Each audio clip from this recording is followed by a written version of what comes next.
शुक्रिया।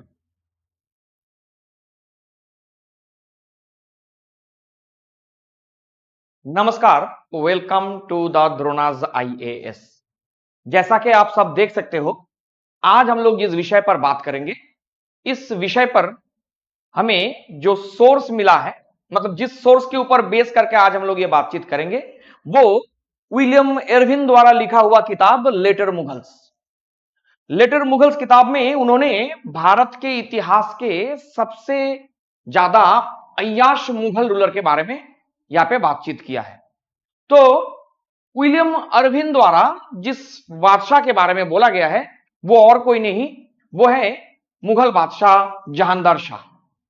कहते हैं जहांगीर शाह ने अय्याशी की सारी सीमा, सारे हद को पार कर दिया और जहांगीर शाह द्वारा जो अय्याशी का जो समंदर में वो कूद पड़े थे, जिसके कारण उन्हें लंपट बादशाह या लंपट मूर्ख बादशाह का खिताब दिया गया था।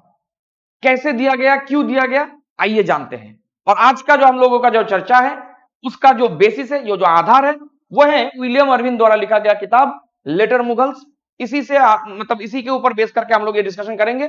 साथ में इस किताब के ऊपर सर यदुनाथ सरकार द्वारा इस पे भी कुछ टिप्पणियां किया गया है।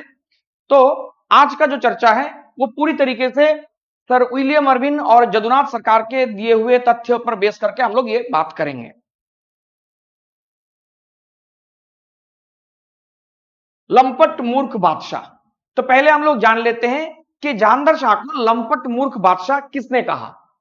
इरादत खां, जो उस समय के हिस्टोरियन है, उन्होंने इन्हें लंपट मूर्ख बादशाह कहा। और इस बात को, यानी इरादत खां के इस बात को सपोर्ट किया था काफी खां, जिन्होंने लिखा था द फेमस किताब मुंतखाब उल लुबाब।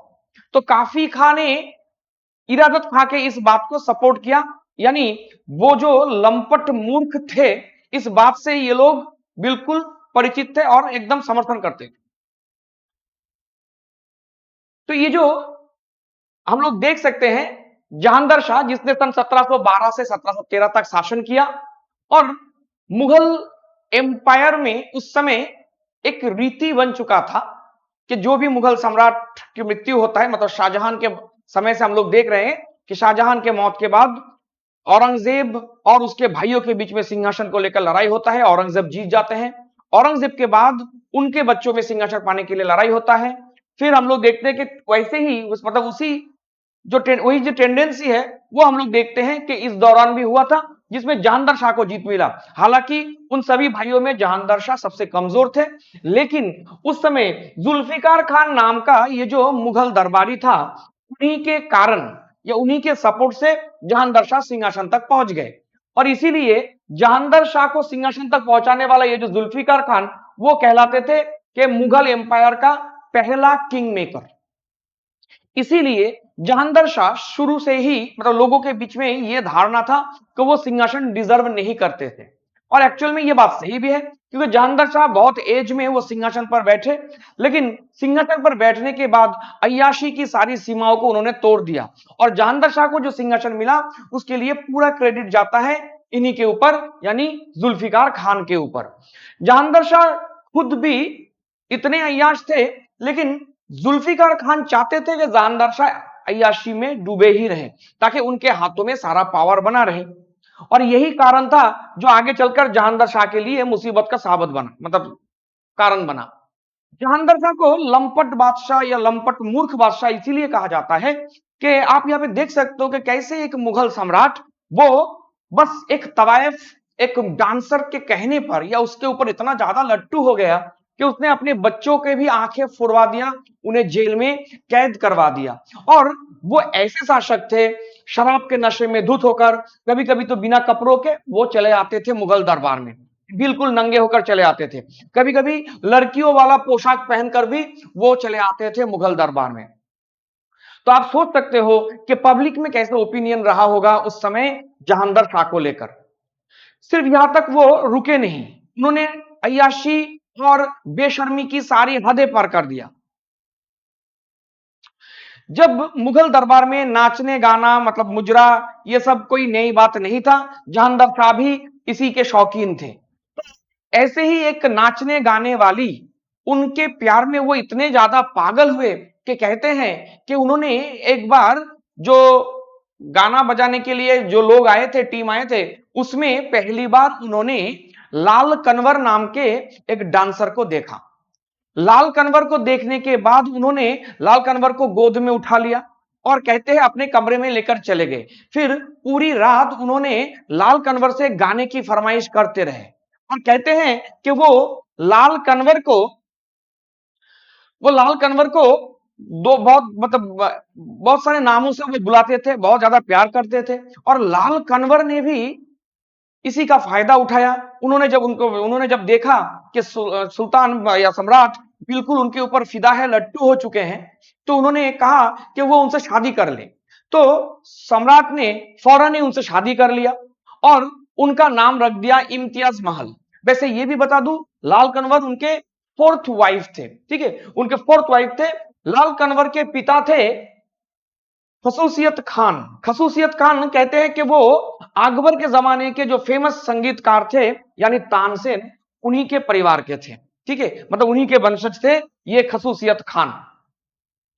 तो ये जो लाल कनवर थे यानी इम्तियाज महल, जहांदार शाह उन्हें फरिश्ता चेहरा या बुलबुल आवाज कहकर पुकारते थे। कहते थे कि वो ये जो लाल कनवर है वो दिखने में बहुत सुंदर थी, बहुत ही ज्यादा उनकी सुरीला आवाज था और जहांदार शाह को लाल कनवर के अलावा और कुछ नहीं सूझता था। और लाल कनवर ने भी इसका बहुत ज्यादा फायदा उठाया और उन्हें शराब के नशे में हमेशा वो धुत रखती थी और जहांदार शाह को लाल कनवर के अलावा और कुछ नहीं सूझता था।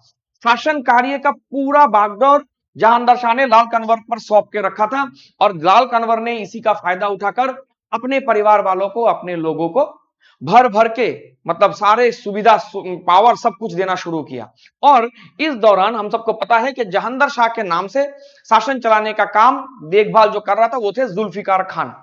लेकिन बहुत जल्द ही जहांदार शाह के साथ मतलब लाल कनवर ने जहांदार शाह से कहलवा कर जुल्फिकार खान से उनकी जो रिश्ता था वो धीरे धीरे बिगड़ने लगा था।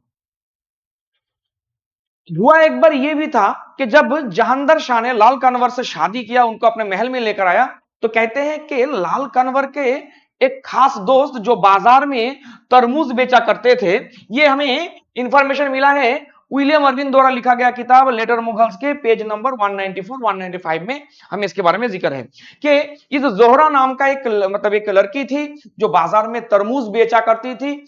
लाल कनवर ने कहा जहांदार शाह से कि अब जोहरा का क्या होगा, क्योंकि वो तो महल में जा रही है। तो बस एक बार लाल कनवर ने कहा और जोहरा को पैलेस पर लेकर आए और जोहरा को और भी बहुत सारे सुविधा उस समय लाल कनवर के कहने पर प्रदान किया गया। लेकिन जब हम लोग देखते हैं कि उसी जोहरा के साथ जुल्फिकार खान का अनबन स्टार्ट हुआ, तो कहते हैं कि जोहरा ने लाल कनवर से कहलवा कर या लाल कनवर से कहकर जुल्फिकार खान को पनिशमेंट देने का बंदोबस्त भी कर लिया था, लगभग कर ही लिया था।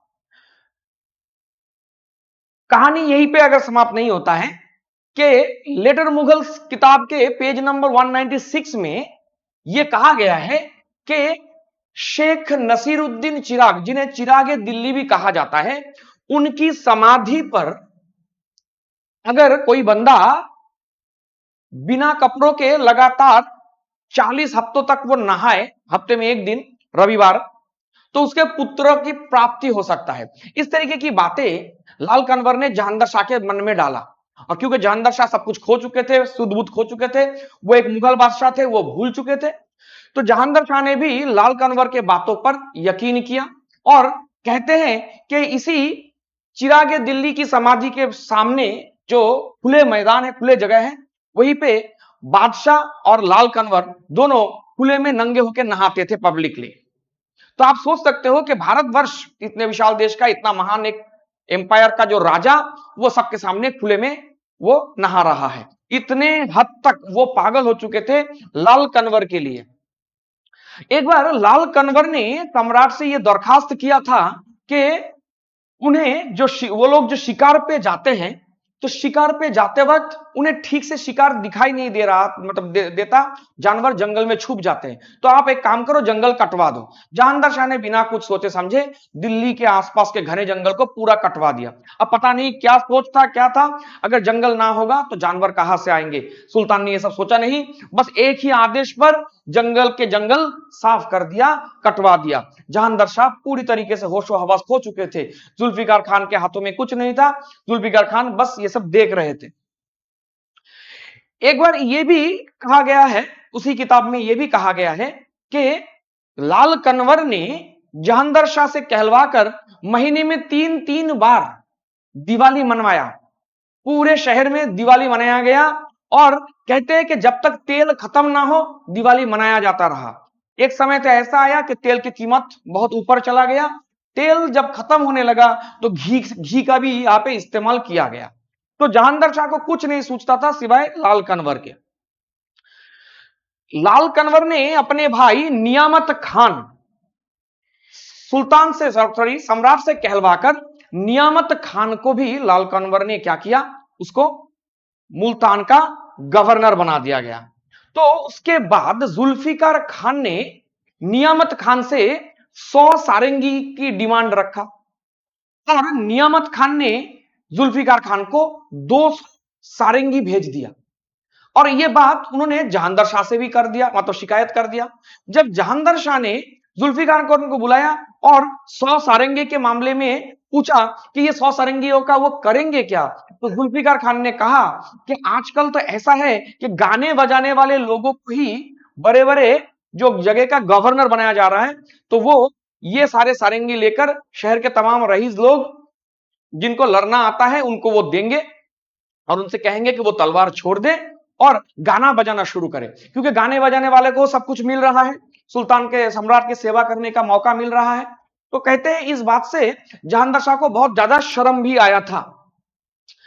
अब लेटर मुगल्स किताब में पेज नंबर 192 में विलियम अर्विन, जो एक ब्रिटिश आईएएस थे, उन्होंने कहा कि एक बार वो दोनों छत पर बैठे थे, यानी जहांगीर शाह और लाल कनवर। तभी उन्होंने देखा कि सामने जो जमुना नदी है, यमुना नदी से जो एक नाव इस तरफ आ रहा है लोगों से भरा हुआ। तो उस समय सुल्तान सम्राट से लाल कनवर ने बस ये कहा कि उन्हें डूबते हुए लोगों को देखने की इच्छा हो रहा है। लोग जब मरते हैं, तड़पते, जब जो वो चीखते हैं, ये उन्हें देखना है।